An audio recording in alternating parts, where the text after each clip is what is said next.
This is Rob Kidd. And great to have your company. 7:10. Coal mining giant Anglo has launched arbitration proceedings against Peabody Energy after the company pulled out of a multi-billion-dollar deal to buy 5 Queensland steelmaking coal mines. The $5.7 billion sale collapsed in August when the US coal producer Peabody invoked a material adverse change clause following a fire at Anglo's Moranbah North mine. The underground blaze forced operations to halt in March, which the buyer said was grounds to withdraw under the contract. But Anglo disputed this and said it would seek damages for wrongful termination of the sale. Our ABC reporter Bryn Wakefield has been speaking with research professor Robert Perrons. Well, I think you're getting to the heart of what's going on here.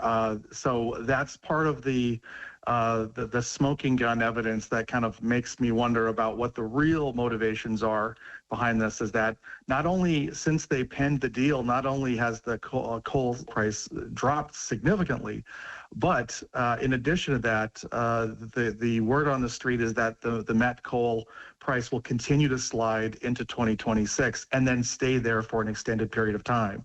So there was chatter in the markets that Peabody had overpaid at the time.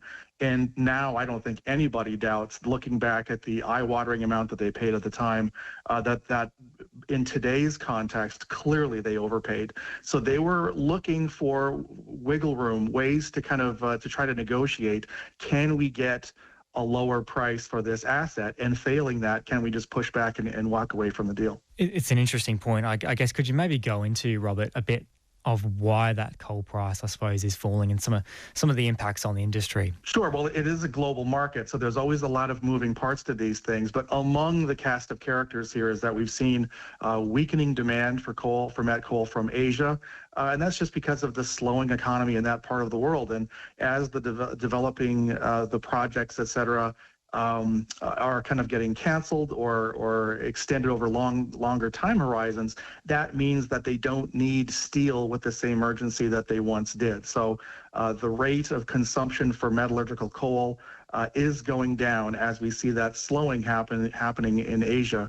And also, we're seeing an increase in production from places like China and India. So more supply, lower demand, those both point in one direction. Do you feel that there would be more interest? I mean, how many, I guess, companies would even have the funds to purchase something like a $5.7 billion, sort of deal or whatever it might be?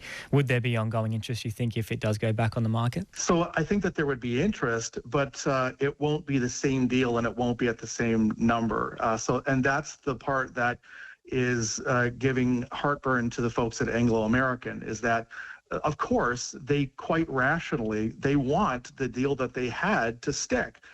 It was for a very good number, for a high price point that they could take back to their shareholders and be very pleased with. And if it goes back on the market, it will be for significantly less money than it was. Moranbah North being particularly a focus of this sort of arbitration. Peabody's claiming there's a material adverse change with the underground fire that went on there. With that kind of event, that ignition event, would the mine be able to continue to its full operations, or is that something as well that it might take quite a while to get back to full capacity? Well, part of I did some digging here, and what I found was very eye-opening on that particular point. It's important to remember that in 2020, these mines owned by Anglo in that same region had a similar event. And so Peabody clearly had its eyes open to the fact that these events were possible because they happened recently to those same mines. So there's no way that they didn't have any idea at all that this was within the realm of the possible.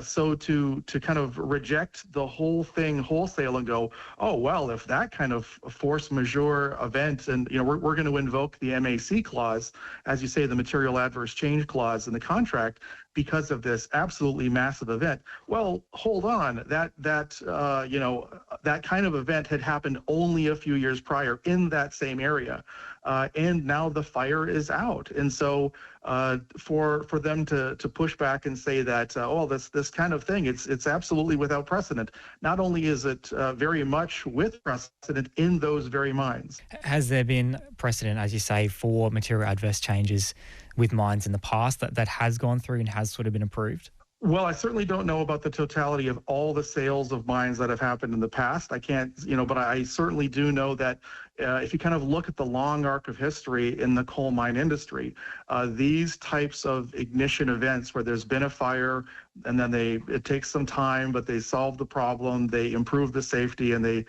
work hard to make sure that it never happens again. They do happen in the industry from time to time. So it's, and do deals continue eventually anyway, in spite of those? Clearly that is the case. So it's unlikely that we've seen the back of the very last mine fire. They've happened many times before. They'll probably happen in the future. Has that tripped up every single coal deal that ever was? Clearly not. That's research professor Robert Perrons speaking there with ABC reporter Bryn Wakefield. Industry experts say the arbitration process could continue until the end of 2026. You can read the full story from Bryn on our website, abc.net.au.